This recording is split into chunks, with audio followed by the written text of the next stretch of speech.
Alright, so we're beginning our renovation with our banquette, which is built right up against the island. And you can also see that in this elevation, it's right here, right up against the island. That's the back of it. And that's the front of the seat, so that's O.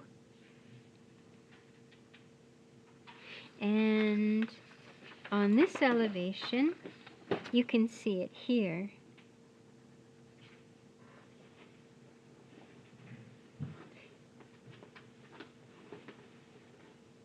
And how this actually looks, hold on a second.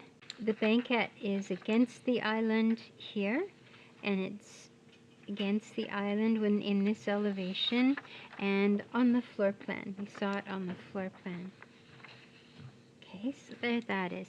The other thing that the client wants is a small table. Nothing too large.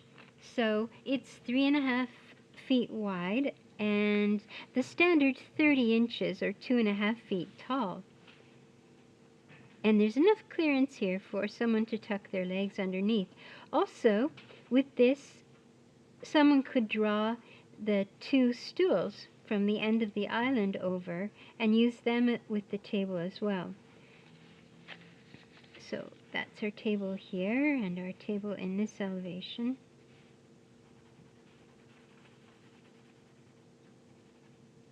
And on the floor plan, it's easy to see. It's the great big circle.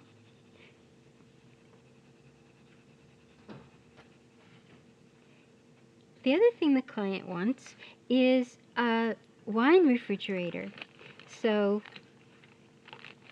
it's going to be beside our other refrigerator, and I'm looking at this and I'm thinking it's probably going to look better if it's built in as well. That was an oversight, but this is something you need to get used to. The idea that while renovations are going on and discussions are going on, things can change. And this is one I think we ought to change. So when you do this, put some built-in cabinetry around and above your wine refrigerator as well. So that will change this as well on our this elevation. We'll have wine refrigerator going all the way up to meet this cabinetry. And this is our wine refrigerator over here. And here it is here on the floor plan.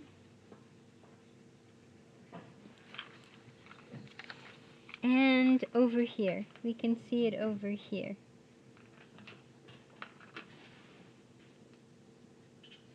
So it's a simple box, nothing too complicated, but now that we're going to be adding a piece to the top, I think it will look much better. It just looked like an odd thing out of place, didn't it? So this will help.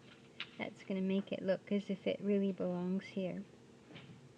And now the shadow will be longer as well. Now speaking of the shadows, they come from this new light source that we're putting in as well.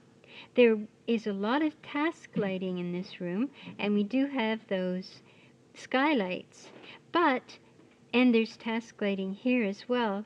We need one large light source that will affect the whole room, and we have to put it in a box on the floor first and bring it up and then drop the center down and use that center as a way to map our shadows. And you can see it gives you the shape of the shadow, and in this case we're even using the top and going through this corner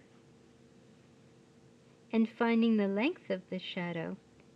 But for the rest of it, we eyeball it. This is right under the light, so we're guaranteed to have a short shadow. That's why I used the light source here. This you can put in a box, and it describes in the video how to do that, and drop it down the appropriate height. So this is all based on that same concept that you bring things over to the wall to measure them, and then you come down 2 feet and come across, and that'll give you the height for this box. There is a lot of overlapping here. So you have to find your own method of separating everything. So you can use your white gel pen. I use that to try and make sense of these lights up here. And that will help.